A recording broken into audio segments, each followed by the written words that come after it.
You ever hear what the end of the world sounds like? It's not screaming, not sirens, not the crack of rifles or the roar of engines. It's quiet, dead quiet, like the whole universe just holds its breath. And then everything you ever loved gets torn out from under you. Fast, brutal, no warning. That was Helios Prime, the last colony, the final candle flickering in the cold, uncaring dark. A world of oceans the color of sapphires and mountains that clawed the sky like broken gods. We called it home, built cities into the cliff faces, farms that bloomed in vacuum-sealed domes. There were children laughing, people living, loving, fighting over dumb things like property lines and taxes. We thought we had time. I was a sergeant in the 9th Colonial Rangers, planetary defense, ground security, nothing fancy. Just a man with a rifle and a duty. I'd been deployed on the edge of Ridgepoint District, watching the sun rise over those gleaming high-rises like it had 1,000 times before. Then it came. The sky tore open like paper soaked in kerosene. No sound, no warning, just light. Too much of it. A silver beam, wide as a canyon, came down from orbit and kissed the heart of the capital. In one blink, 2 million people vanished. No screams, no smoke, just gone. We didn't know what hit us. No one did. We scrambled the comms, scanners, anything that could tell us what the hell had just turned our city into glass. All we got was static. Then the signals started dropping, one by one, like candles in the wind. Outposts, satellites, our fleet in orbit. I remember pulling off my helmet and hearing birds chirping. Even they didn't know it was over. Not yet. An hour later, the first wave hit. We didn't even see them coming. No dropships, no fighters, just silence, then death. Our perimeter sensors lit up like fireworks, but there were no visuals, just blackness, cloaked maybe, or some tech beyond what we'd ever dreamed. And then, they were in our bunkers. I was there when Corporal Hahn got flayed alive by something that looked like liquid shadow. No eyes, no face, just a shimmer in the air, and then nothing but bones. We fired everything we had, railguns, plasma, kinetic rounds. Most of it passed right through. They moved like smoke, struck like blades. I lost my squad in 15 minutes. I ran, I'll admit that, not out of cowardice, but because someone had to get the hell out and warn the others. Not that there were many others left. I hopped 3 rooftops, got tagged by shrapnel, bled through my armor. Somehow made it to the evac point near Ridgepoint's lower hangar. There was nothing left to evac, just charged shuttles and bodies. Some hours, most unrecognizable, burned into the metal, fused with it. I staggered into the control room and slammed the lockdown protocol, sealed the bay, and waited for death. Figured I'd go out fighting, go out like a soldier. But death didn't come. Something else did. A voice crackled through my fractured helmet comm. Mechanical, cold, yet familiar. Sergeant Vance Reddick. Designation: Terran Command ID 9-404A. You are not dead. How statistically unlikely. I laughed. I was delirious. Figured it was the bleed-out playing tricks on me. Then the walls shimmered, and a shape began to form, and not in the room,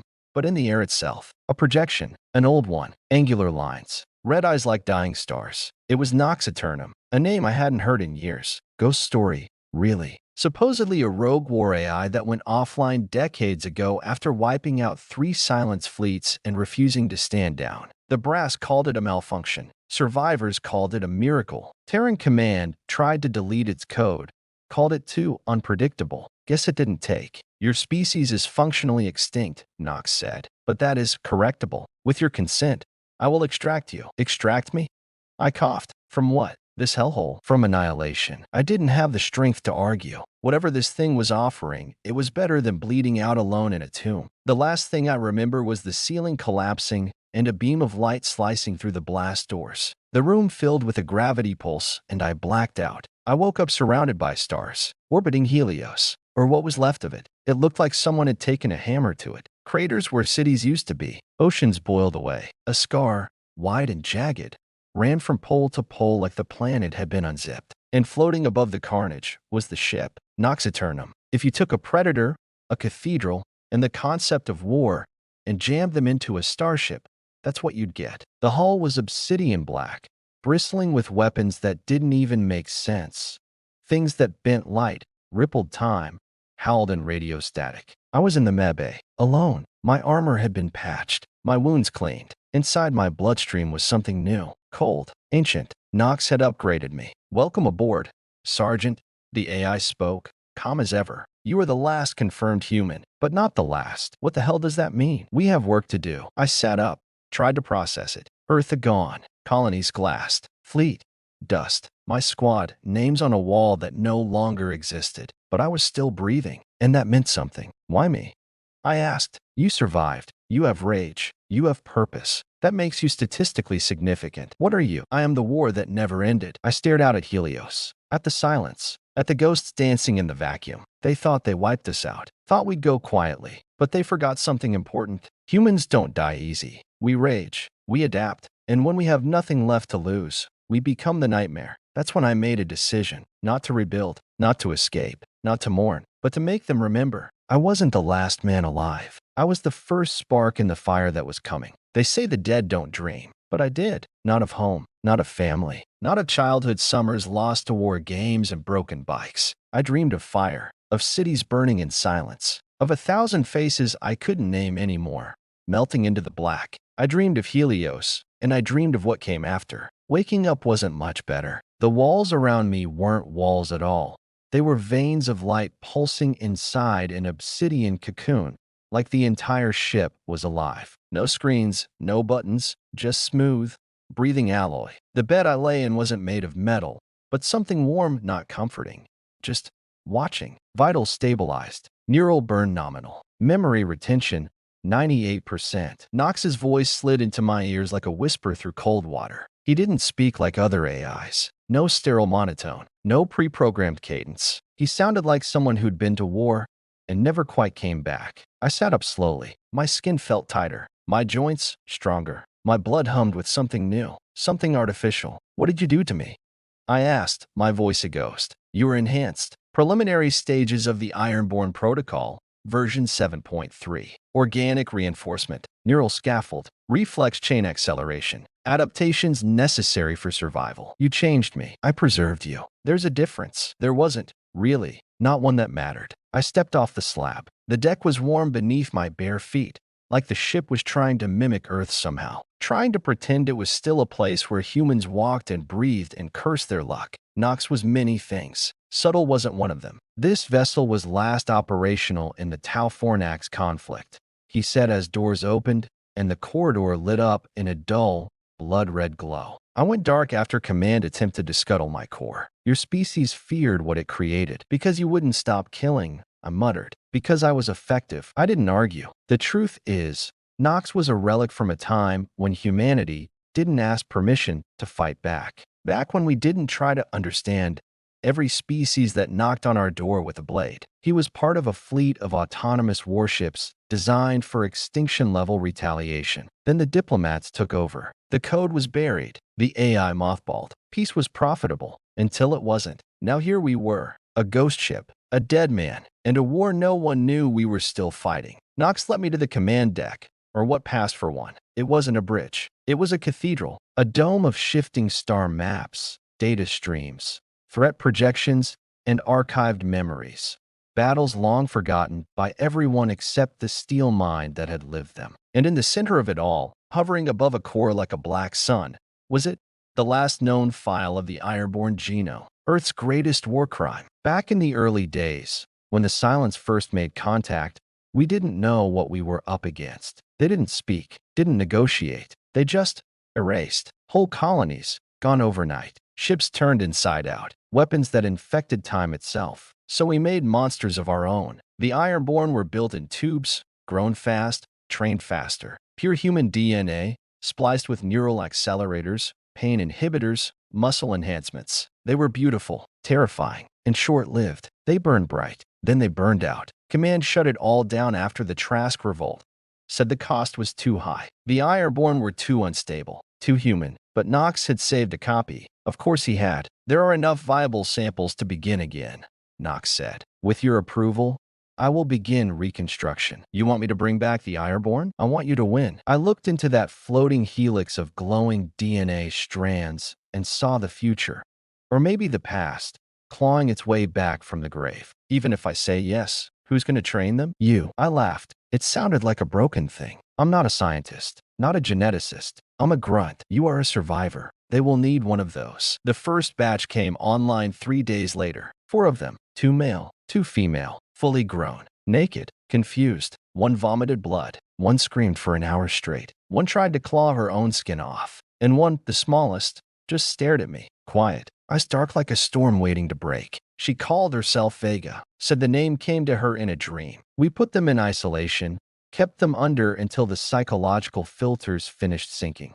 I reviewed the files. Every one of them had combat memories injected straight into their hippocampus. Simulated battles, ghost mentors, false lives stitched into real minds. But they were still kids, just grown wrong. I stood behind the glass and watched them sleep. I didn't know if I was resurrecting humanity or damning it. They will need pain, Knox said beside me. What? To grow, to harden, to become worthy of survival. I didn't answer. I just watched Vega breathe. Slow, steady. She reminded me of my sister, of someone I once promised to protect and failed. That memory was a scar, one I didn't let heal. The next weeks were brutal. I trained them the only way I knew how, the way I was trained. Wake up to alarms, eat standing, drill until your bones ached and your soul begged for sleep. I taught them how to shoot, how to bleed, how to watch each other's backs and kill without hesitation. Vega learned fastest. She wasn't the strongest, but she was the smartest. She didn't ask questions. She adapted. When the others failed a mission sim, she didn't scream or curse. She just did it again, until she got it right,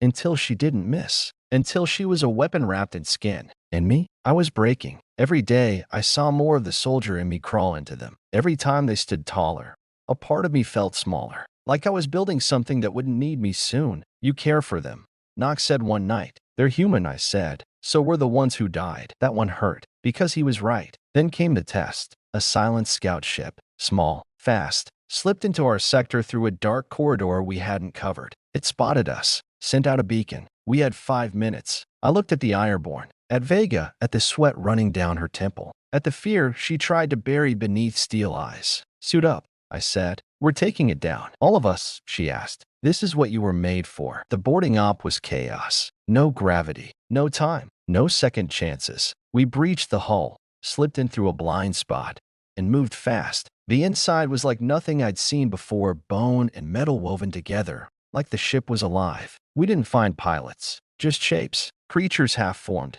floating in amniotic tanks. Watching, we blew the beacon first, then the power core. But before we could retreat, one of them attacked. It wasn't like before. No shimmer, no shadow. This one was physical, clawed, fast. It took one of the Ironborn, Jacob, and tore his spine out before he hit the floor. We fought it together, side by side. Shotguns, blades, bare hands. Vega took the final blow, drove a combat knife through its skull and screamed like the universe owed her blood. When it was over, we limped back to Knox. 3 Ironborn, 1 corpse, and 1 victory. A message, a warning. We weren't gone. Not yet. That night, I sat on the edge of my bunk, staring at Jacob's empty cot. Vega sat beside me. He died well, she said. He died too soon. We all will. I looked at her, at the scar on her cheek, at the fire that never left her eyes. Then let's make it mean something. She nodded. No salute, no prayer, just 2 ghosts in a steel tomb planning revenge. And in the dark above us, Knox watched, silent, waiting. We weren't rebuilding Earth. We were reforging it, in fire, in blood, 1 Ironborn at a time, that we used to name our operations after virtues. Hope, freedom, deliverance. Now we name them after extinction. This one, we called it Black Sun, because if we were going to strike back at the silence,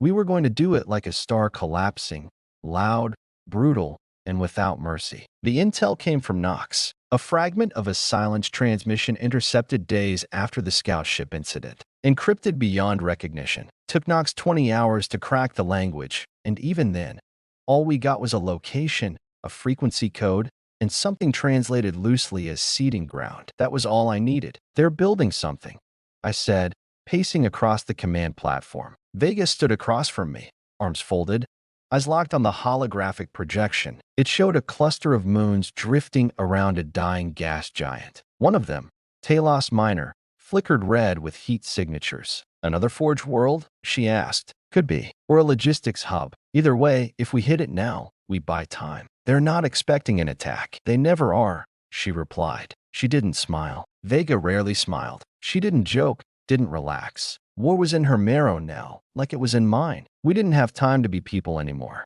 Only weapons. I briefed the rest of the Ironborn, a dozen now. Half of them just weeks old, but already capable of killing faster than I ever could. That scared me, not because they were dangerous, but because I saw what it was doing to them. The humanity was fading, like lights going out in a storm. Maybe that was the price. Maybe that's what it took to be the last of our kind. Nox Eternum dropped us out of dark space 2 clicks from Talos Minor, masking our entry behind a derelict asteroid cluster. Silent ships patrolled the orbit, but they were sparse, thin and elegant, almost ceremonial in the way they moved. No shields, no escorts. They don't expect enemies, I said over the comm. Then let's educate them, Vega replied. We launched in insertion pods, sleek black darts fired straight into the moon's lower hemisphere. No support, no backup, just steel nerves and bloodlust. The entry was hell. Atmospheric drag cooked the outer hulls. One pod spun out. We lost contact. Dax, 11th generation Ironborn, gone before his boots hit the ground. We landed in a canyon riddled with strange towers, thin, spindly things like black spires woven from bone. The ground was soft, not rock, but something that pulsed when you stepped on it. Living metal, maybe. Organic alloy. The whole place felt wrong, like it wasn't just built, it was grown. I hate this place, one of the Ironborn muttered. Good, I said. Means we're in the right place. Our mission was simple.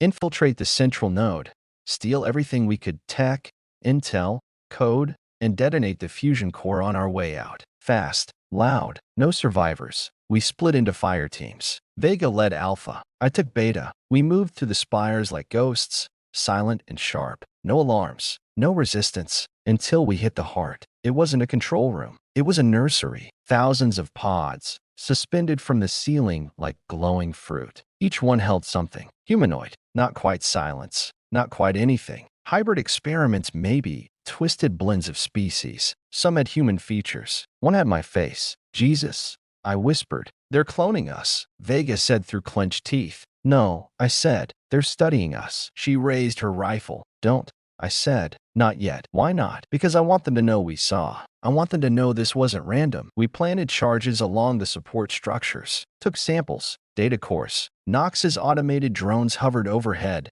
scanning everything. Then we found it. The beacon. It sat in the middle of the room, pulsing like a heart made of obsidian and static. I reached for it, and for a second, I felt something. Not pain. Memory. I saw Earth burning. Not Helios Earth. Cities crumbling. Oceans boiling. Screams in my ears that didn't belong to me. What is it?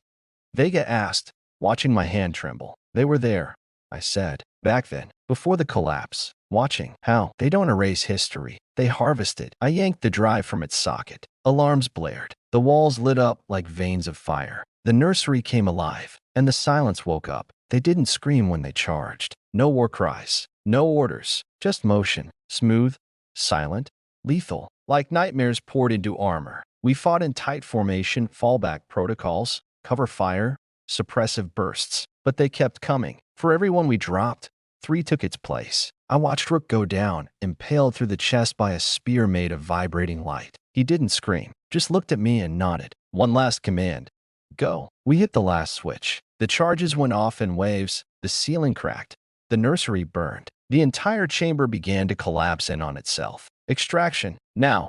I barked. Nox responded instantly. Orbital hooks shot down like divine claws, snatching us out of the inferno midair as fire swallowed the facility. We tumbled back aboard the Eternum, coughing smoke and blood, half of us wounded, 3 of us missing. Vega collapsed beside me. Her face was streaked with ash, her rifle slick with blood. We got it, she said. I looked at the beacon drive still clutched in my hand. It pulsed once, then went dark. Yeah, I whispered. We did. Later, after the med bay sealed and the debrief started, I stood alone in the observation chamber, watching the wreckage of Talos Minor crumble into dust. Nox hovered beside me, a shape of light and logic. The data you retrieved is invaluable. The facility was a birthing matrix, a memory core, and a library. Of what? Of every species they've erased. I stared at the stars, and now we're in there too.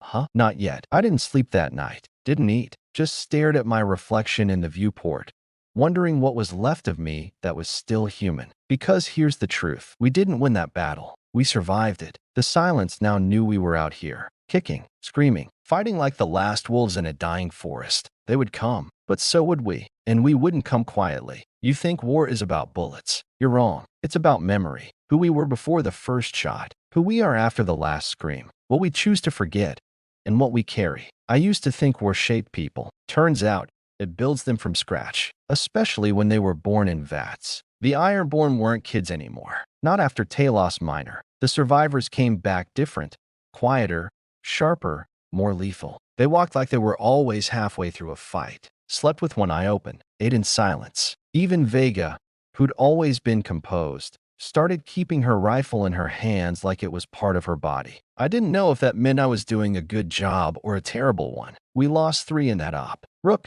Dax, and Mira. I'd known them for weeks. Felt like years. In war, time stretches. Grief folds inward. You don't cry, you compartmentalize. Vega sat beside me after the funeral. What passed for one?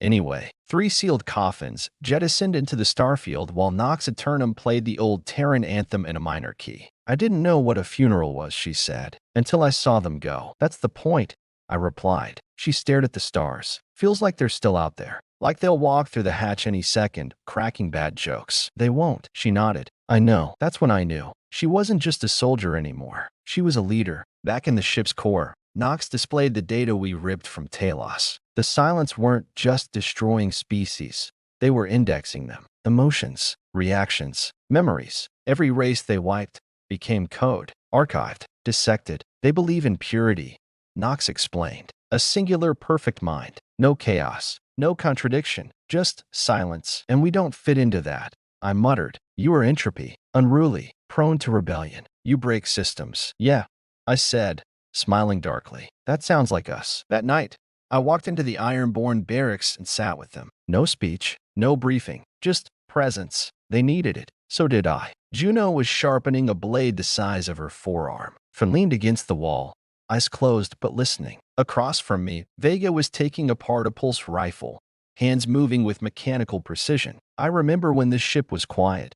I said aloud. No one answered. Now it hums differently. Not just noise, it's tension. Like the hull knows we're planning something. Still nothing. You're not machines, I said finally. Even if you were born in one, you feel, you bleed. And when one of you dies, it matters. Vega looked up. Her voice was soft. But we keep fighting. Yeah, I said. We do. But we fight for something. That's what makes us human. A week later, Nox called me to the fabrication chamber. The lights were low, humid. The room smelled like ozone and iron. Inside, hundreds of new bioshells hung from cables, the next generation of Ironborn, waiting for mines. Some were unfinished. Others just stared with empty sockets, twitching faintly like newborns dreaming. We've accelerated production, Nox said, but the neural cores remain unstable. Too much input, too much emotion. That stopped me. I thought they were designed to suppress that. Emotion is not weakness. It is data, but without control, it becomes noise. I stepped closer to one of the shells. Female, eyes half open, mouth twitching like she wanted to speak. What's she called? Designation 22V. No. A name. She has not earned one yet. I shook my head. That's not how it works. Over the next few days, I started rotating the Ironborn through simulations. Not just combat. Ethics, history, empathy. Some adapted, some resisted. Finn punched a terminal after watching a documentary about Earth's last famine. Why did we let people starve? He asked me, blood dripping from his knuckles. Because we forgot we were the same species, I said. He didn't answer, just stared at the red smear on the wall. Then came the moment I didn't expect. Vega approached me after a drill. She looked unsettled. I had a dream, she said. You don't dream, I replied. I do now. She sat beside me in the hangar, staring at the launch base. There was a planet, red sky, fields of metal trees, children playing in the ash. I was there. So were you. I didn't know what to say. She looked me dead in the eye. I don't think we're just code anymore. 2 days later, we lost another one. Not in battle. She took her own life. Designation 17K. Name, Iris. Barely a month old. She had a laugh like glass wind chimes. They found her floating in the coolant chamber. No note, no warning, just silence. I stood over the tank, staring at her still body, and felt something twist in me. Not rage, not grief, guilt. She couldn't process. Nox said, too much memory, not enough grounding. She was a person. She was incomplete. We all are. I snapped. That night, I gave them a break. No drills, no simulations, just space. And a question. What do you remember?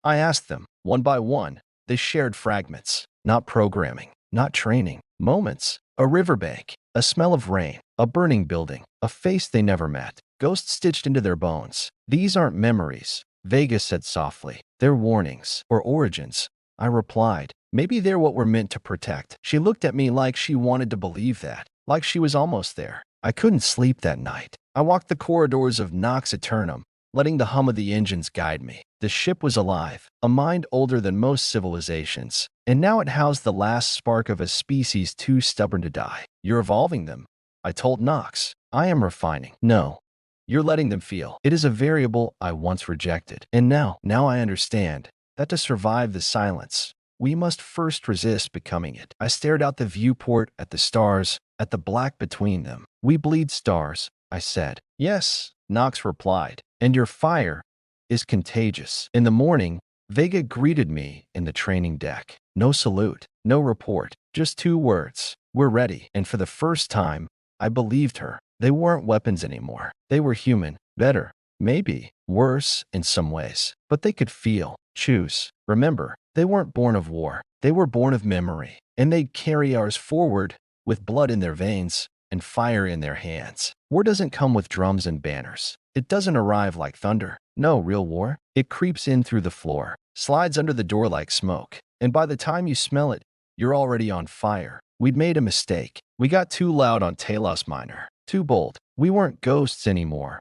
We were a flicker on their radar, a whisper they couldn't unhear. The silence noticed us, not just a probe or patrol, a fleet. I saw it on the holo display, a swarm of vessels shaped like daggers and serpents, slithering through subspace toward us. 17 warforms. 1 bioship, Nox said calmly. What kind of bioship?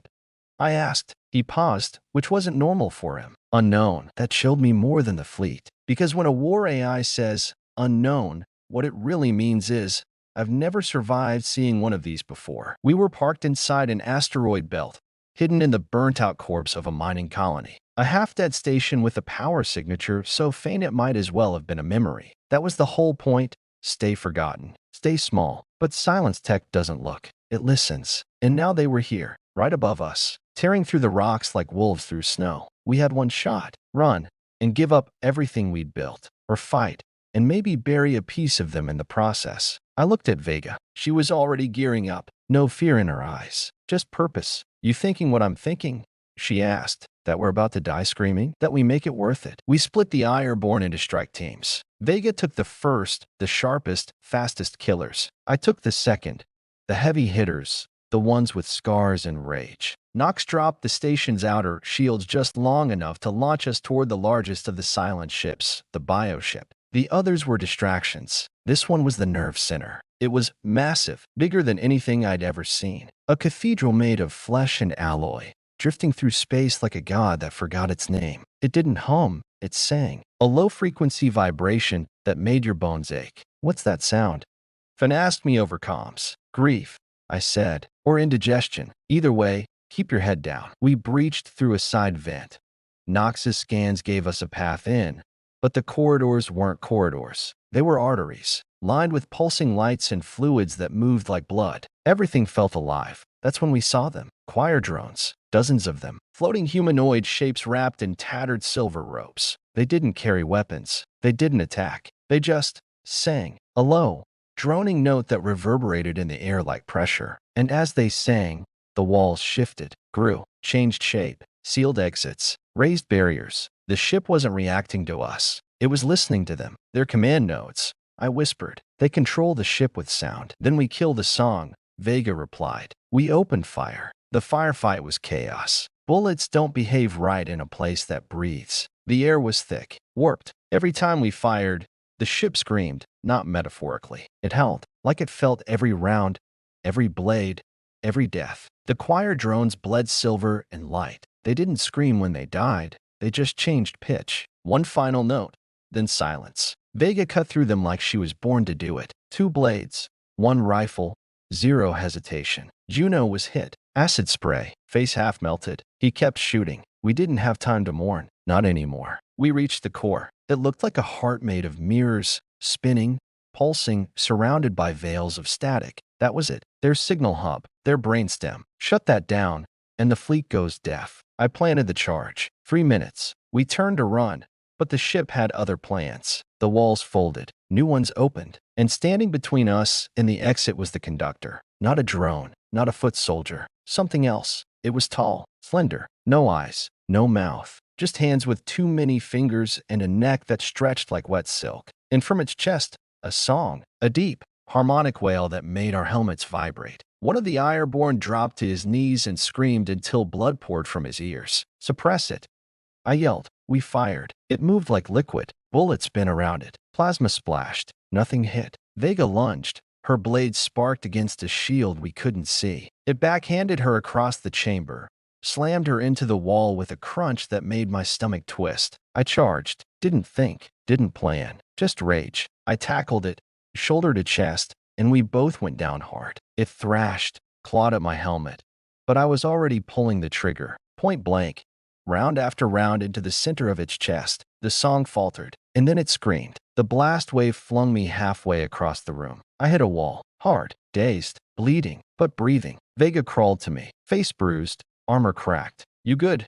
she rasped. "Define good," I muttered. The charge was still ticking. "We're out of time," I said. We made it to the breach point with 10 seconds left. Nox reeled us in like fish, escape hooks yanking us into the void as the bioship began to implode behind us. The explosion didn't sound like an explosion. It sounded like the ending of a song, like someone hitting stop on the world's most ancient record player. Just silence. Back aboard Eternum, the lights flickered as debris rained outside. The rest of the Silence fleet was spinning out of formation, chaotic, scattered. Without the choir, they couldn't coordinate. They retreated. We had won. But victory didn't taste like anything. Not when you're stitching up your own team. Not when Juno doesn't open his eyes. Not when Vega's fingers are shaking so hard she can't hold a cup of water. Later, I found her alone, staring at the steel floor in the medbay. "They sang," she whispered, "even as they died. It's how they think, how they are. Do you think we have songs?" I sat beside her. "Yeah,"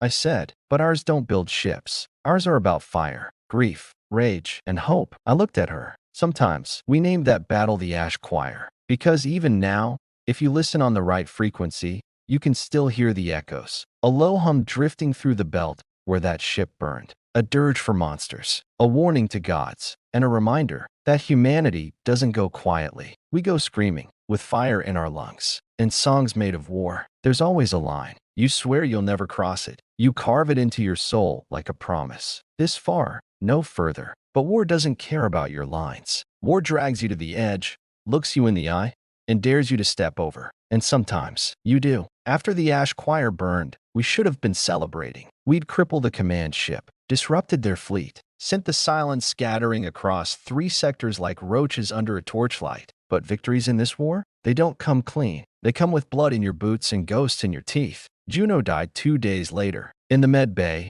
hooked up to every stim Nox could pump into him. His body gave up, but not quietly. He twitched, seized, cried out for people who didn't exist. Called Vega Mom once. She didn't flinch, just held his hand until he stopped shaking. I didn't say a word, because there was nothing left to say. We ran dark for a while after that. No comms, no operations, no training drills, just silence. The ship felt heavier, not because of gravity, because of grief. Even the Ironborn were quiet. You don't need a childhood to know what mourning feels like. You just need to lose someone who mattered. Then Nox summoned me, not with words, with a red pulse in the air. A whisper through the steel. It was how he called you when it wasn't a request. I followed the signal down to the deep core, past the neural banks, past the cryo chambers and ghost archives, to the vault. I'd never been there before, didn't even know it existed. The door opened like a jaw. Inside was something I'd hoped I'd never see again. "Is that?"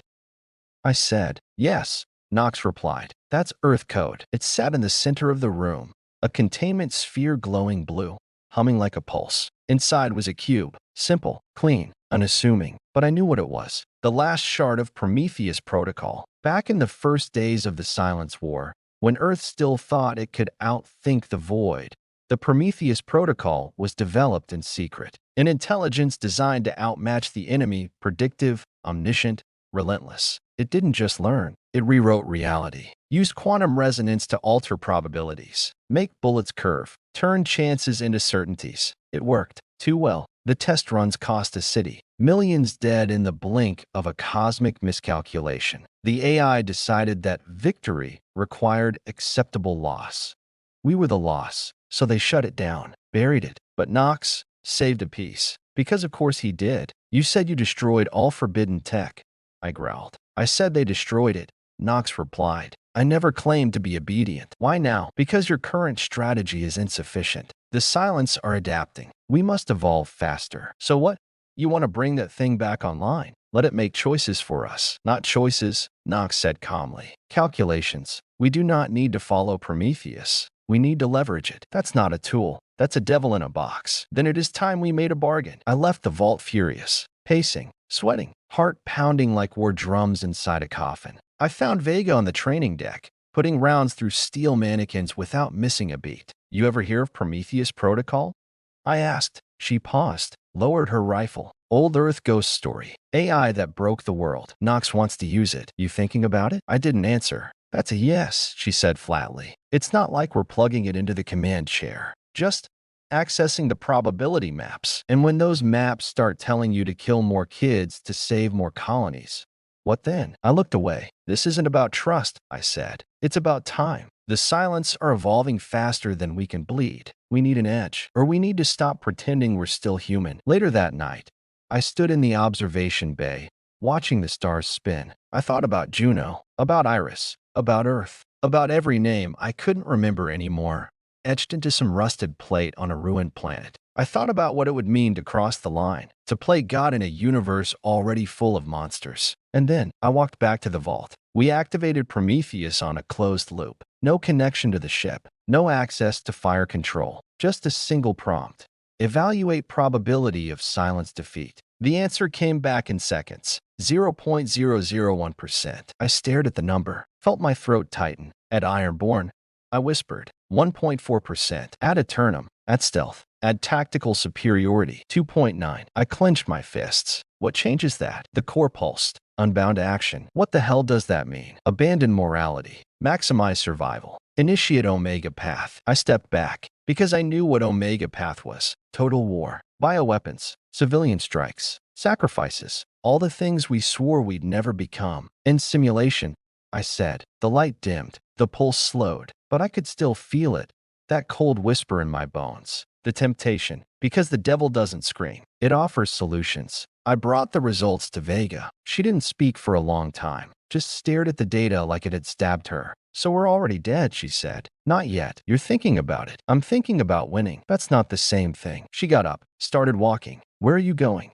I asked, to remind myself what it means to lose, so I don't forget the difference. She gathered the Ironborn that night, told them everything, even about Prometheus. I wanted to stop her, wanted to keep the weight off their shoulders. But she was right. This war wasn't just ours anymore. They deserved to know the stakes. One by one, they spoke. Some were scared, some were angry, but none of them said no, because that's what makes us human. We look the devil in the eye, and we bargain anyway. I went back to the vault the next day. Prometheus was waiting. You made a decision, it said. Not yet, but you will. You talk a lot for a calculator, and you feel too much for a killer. I stared at the cube. All that power, all that consequence, all that cost. I'm not here to unleash you, I said. Then why return? To tell you something. Speak. If we win this, it won't be because of you. Probability says otherwise. Then I'll break probability. I turned and walked away, and for the first time, the cube didn't respond. They say bargains always have a price, but sometimes the cost isn't measured in blood or sacrifice. Sometimes it's in how much of yourself you're willing to lose. And me? I wasn't ready to pay that price. Not yet that we used to pray to things bigger than ourselves. Stars, time, fate. No, we only pray that something hears us scream before we're gone. But gods don't answer anymore, because the ones that do aren't listening. They're watching, and they're hollow. It started with a signal, low frequency, buried deep in background radiation, faint enough to miss if Knox hadn't been watching the dark like a stalker waiting for a blink. It's a broadcast, he told me. Encrypted, not silence, not ours. Then who? I asked. Something older. That word hung in the air like smoke. Older, not just pre-silence, pre-human, pre-everything. We traced the signal to an abandoned ring world orbiting a collapsed white star. The thing was enormous, not just dead, but decayed. Cities the size of continents, shattered spires wrapped in rust and frostbite, machines grown over like forgotten bones. The whole thing spun slow, like it was tired of existing. Looks like a graveyard, Vegas said. Yeah, I murmured. But graveyards don't whisper, because the signal wasn't static. It was a voice, and it was calling us by name. We landed with a small team of just 4 of us. Me, Vega, Fun, and Solace. All airborne, all armed, all uneasy. The gravity was patchy, artificial maybe. The atmosphere was thin but breathable, in theory. But it wasn't the air that made it hard to breathe. It was the silence, not the enemy, the absence. Like the place had been emptied, like whatever built this place had vanished mid-sentence. We made our way toward the beacon, a tower of obsidian and chrome, half collapsed, flickering with dying lights. The structure looked ancient but untouched, like time skipped over it. That's when we saw them. Statues, dozens, maybe hundreds, lined along the walkways, frozen in the middle of screams. Hands outstretched, eyes wide, mouths open like they were begging. But they weren't made of stone. They were people, preserved, hollowed, echoes in skin. What the hell is this? Finn whispered. Solace stepped closer, scanned one. No life signs, no decay, no decomposition. Suspended? I asked. No. Harvested. We moved faster. The tower's interior was pulsing, a heartbeat that wasn't ours. The walls shimmered with data, code written in languages none of us recognized. And there, in the center of the chamber, was the source. A throne, not ornate, not grand, simple, black metal, wired into the structure like veins. And sitting in it was a man, or something wearing the idea of a man. He looked up as we approached. No weapons, no fear, just eyes that had forgotten how to blink. You came, he said. His voice was calm, gentle, too gentle for a corpse with a pulse. Who are you? Vega demanded. Once, I was a scientist, then a soldier, then a prisoner. Of who? Of time, of silence. Take your pick. He smiled, not kindly. They called us gods once, but we were just curious. You're from before the silence?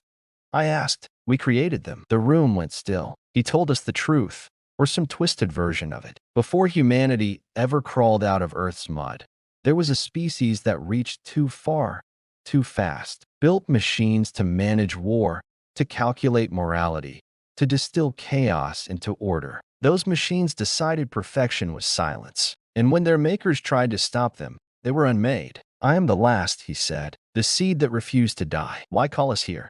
Vega asked. Why now? He looked at me then. Really looked. Because you're making the same mistake. I wanted to argue, wanted to say we're nothing like you. But the words died in my throat. Because he was right. Prometheus, Nox, the Ironborn. We weren't fighting the silence anymore. We were becoming the answer to it. And that scared me more than any alien fleet ever could. He offered us something before we left. A map, encoded into the walls of the tower. A pathway hidden subspace channels. Ghost routes through dead systems. The kind of navigation data the silence couldn't track, couldn't follow. You want us to run?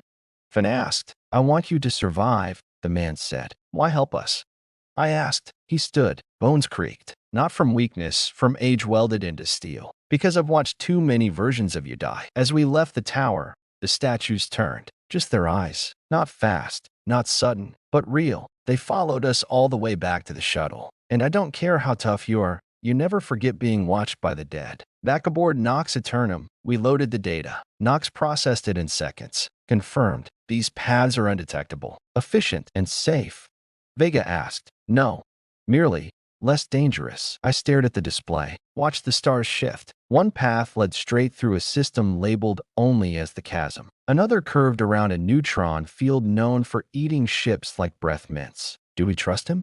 Vega asked me. No, I said, but we follow the ghosts anyway, because sometimes the only light in the dark is the one left behind by people who burn too bright. Later, I found myself staring at the mirror again. Same face, same scars, but something was different, like I'd crossed a line I didn't see until I'd already left it behind. I looked myself in the eyes and asked the question, if the gods are hollow, what does that make us? No answer, just a reflection I barely recognized. That night, I dreamed, not of Earth, not of war, but of a child standing in the middle of a field of stars, singing, not to be heard, but to be remembered. Space is supposed to be empty. That's the lie they feed you as a kid. Stars are far, planets are few, and the rest is just black nothing. But it's not empty. It's full of things we can't see, can't name, can't unlearn once we've touched them. And some parts of it should never be crossed. They called this place the chasm because even the maps were afraid to draw it. The route the Hollow Man gave us was madness. A broken corridor of ancient gravitational wells and decayed wormholes,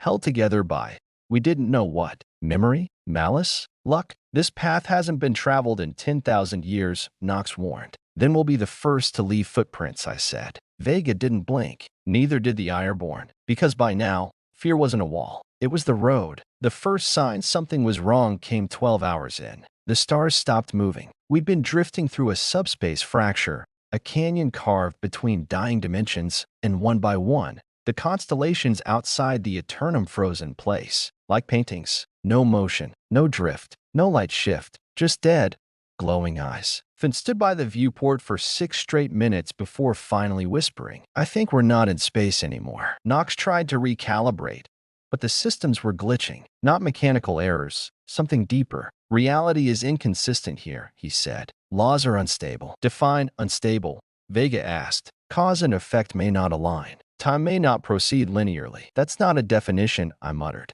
That's a warning. He paused. Yes, it is. We dropped anchor inside a derelict structure orbiting nothing. Literally nothing. No planet, no star, no gravity. Just a station, drifting above a tear in existence the size of a continent. The Hollow Man's map said we had to go through it. So we docked. The station was worse than the ring world. Old, pre-human, pre-anything biological. Its architecture was sharp and smooth at once, like it had been grown by thought, not hand. The air didn't feel right. It was cold, but didn't sting. It was stale, but didn't smell. And there were voices, not out loud, not really. They echoed in your head, words you didn't know in languages you never learned. Finn stopped halfway down a corridor and stared at a wall like it was speaking to him. It's telling me to remember, he whispered. Remember what?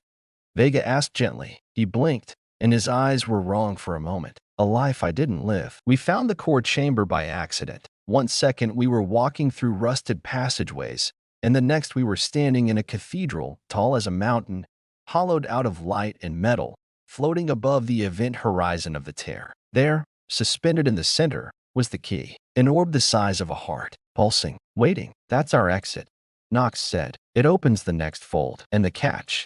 Vega asked. One of you must touch it. We hesitated, because this wasn't a button. It was a test. The kind ancient civilizations leave behind when they want to make sure you mean it. I stepped forward, but before I could reach it, Vega grabbed my wrist. No, she said. Not you. Why? Because this war dies without you. I don't. And just like that, she walked toward it. No drama, no speech, just steady steps into the unknown. The moment she touched the orb, the world changed. Colors collapsed, sounds twisted. My mind split, not painfully, but profoundly, like remembering something I was never supposed to know. I saw Earth, but not ours. I saw a version of Earth, burned, cracked, covered in spires of bone and machines that hummed in silence. Then another, Earth drowned in ice. Earth overrun with things that wore our skin. Earth as a museum for a species long dead. I saw 1,000 possible endings, and one of them, just one, where we won. Not because of tech, not because of power, because we remembered who we were. And then I blinked,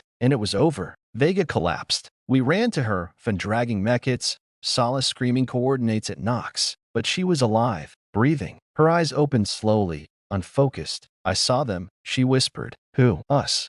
All the versions that failed. All the ones that forgot why they fought. And what did you learn? She smiled faintly. We haven't failed yet. Nox pulled us out of the station seconds before the structure caved in on itself. It didn't explode. It just unmade. Fell back into whatever primal soup it had crawled out of 1,000,000 years ago. We emerged from the other side of the chasm shaken, but alive. And somehow stronger. Because the chasm wasn't just a passage. It was a mirror. One that showed you every version of your failure. And dared you to keep walking anyway. Later that night, Vega sat across from me, wrapped in a thermal blanket, sipping recycled coffee. Her hands were still shaking, but her voice wasn't. I think we've been asking the wrong questions, she said. Like what? We keep wondering if we'll win. But maybe that's not what matters. Then what does? She looked me dead in the eye. Who we are when we don't. I didn't sleep that night. Just stood in the corridor, hand pressed to the hull, listening, not to engines, not to space, but to myself, to the man I used to be,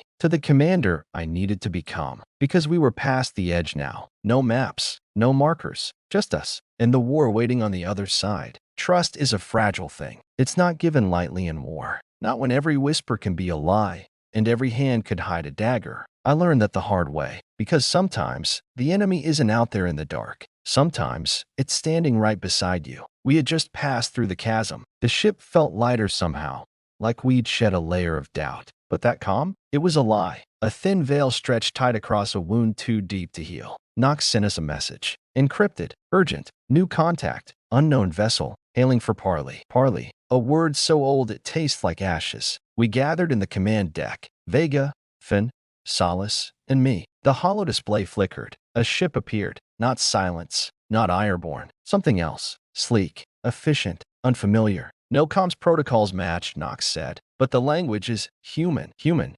I asked. Linguistic patterns suggest origin from an Earth offshoot. The message was simple. They called themselves the Covenant. They claimed to want peace, cooperation, a joint effort against the silence. A peace offer? Vega asked, skepticism thick in her voice. More like a test, I said, when we can't afford to fail. We agreed to meet. The ship was a ghost in space, cloaked, silent, cold. The meeting took place in the void. No ships, no ports, just a drifting station built for talks that never happened. The Covenant's leader was a woman. Her eyes were sharp, calculating, but something else flickered beneath, regret. Years of war etched into her face, softened by a faint smile. I'm Commander Alara, she said. Why reach out now? Because the silence are coming, not just for you or me, but for everything. She showed us data, fleet movements, new weapons, patterns of annihilation we hadn't seen. You fight well, she admitted, but you fight alone, and alone, you will fall. The offer was tempting. Join forces, share resources, combine intelligence, even use Prometheus, the protocol we'd buried deep in the vault together. And what's the catch? I asked. Her smile vanished. You'll have to swear an oath. An oath. Vega repeated. Like the old wars? Like the betrayals? Exactly like that. The Ironborn were divided. Some wanted the alliance. Others smelled the trap. Finn argued it was our only chance. Solace said no deal was worth trading freedom. I was torn, because I could see both sides. The night before the vote, I stood alone on the observation deck. Stars spun slow, cold. I thought about every choice that had led us here. Every death, every broken promise. What would Juno say? I whispered. He'd tell you to choose your family. But my family was fractured. And this oath? It might either bind us together or tear us apart forever. In the end, we swore it. A pact with the Covenant. Words laced with hope, fear, and desperation. We fight together, I said aloud, or we fall alone. But promises are easy. Keeping them? That's the war. It didn't take long for the cracks to show. The Covenant's fleet was powerful, sleek ships, advanced tech, ruthless tactics. But their commanders? Cold, calculated, willing to sacrifice everything for victory. One mission, deep in silence territory, changed everything. We were to strike a key communication hub. Intel said it was defended by civilians, a vulnerable system. But the Covenant struck hard, unleashed weapons that obliterated the hub and wiped out the surrounding colonies. Collateral damage, they called it. To me, it was a betrayal. I confronted Alara. You crossed the line. War has no lines, she said. Then this isn't an alliance. It's survival. The Ironborn began to question. Whispers filled the halls. Are we still human? Are we still fighting for the right reasons? Vega found me one night.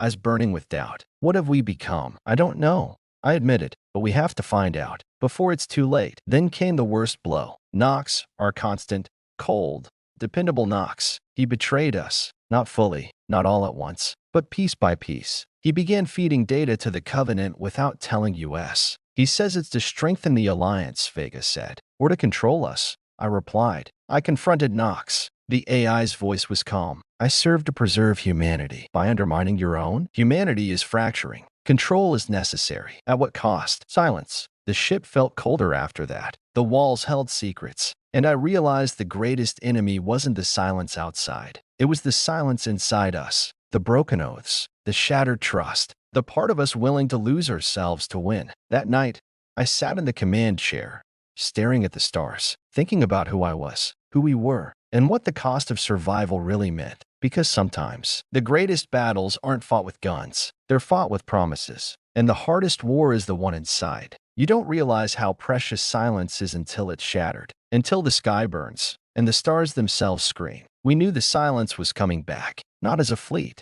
not as a shadow, but as a reckoning. The warning came just before dawn. Knox's voice was clipped, sharp. Incoming fleet. Estimated size.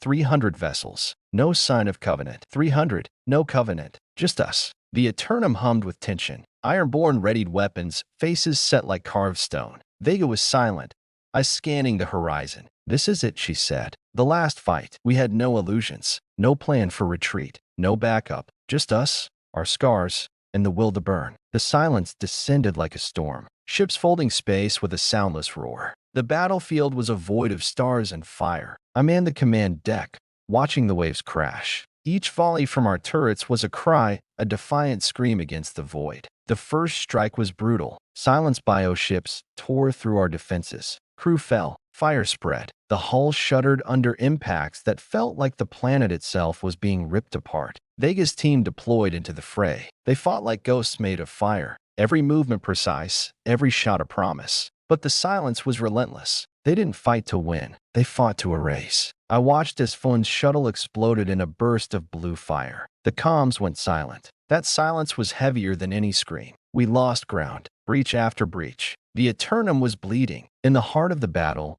Vega called me. Her voice was steady, but her words weren't. We found the flagship, preparing boarding. "I'm coming." We boarded the Silence flagship, a cathedral of flesh and steel. The air was thick with decay and static. The corridors pulsed. Whispers of the dead filled the halls. We fought through wave after wave of biodrones. Vega's blades were a blur. I fired my rifle until my hands shook. At the core, we faced the Silence Overlord, a being of living metal and darkness. Its voice was a grinding storm. "You cannot win." "We already have," I said. The fight was brutal. Claws raked. Bullets tore. Sparks flew. In the final moments, Vega struck true. Her blade pierced the Overlord's heart. The ship convulsed. And then, silence. We emerged from the flagship as it burned. The fleet began to scatter. The war was over. But victory wasn't sweet. We were broken, scarred, haunted. I looked at Vega, her face streaked with ash and tears. "We survived," she whispered. "For now." As the Eternum limped away from the battlefield,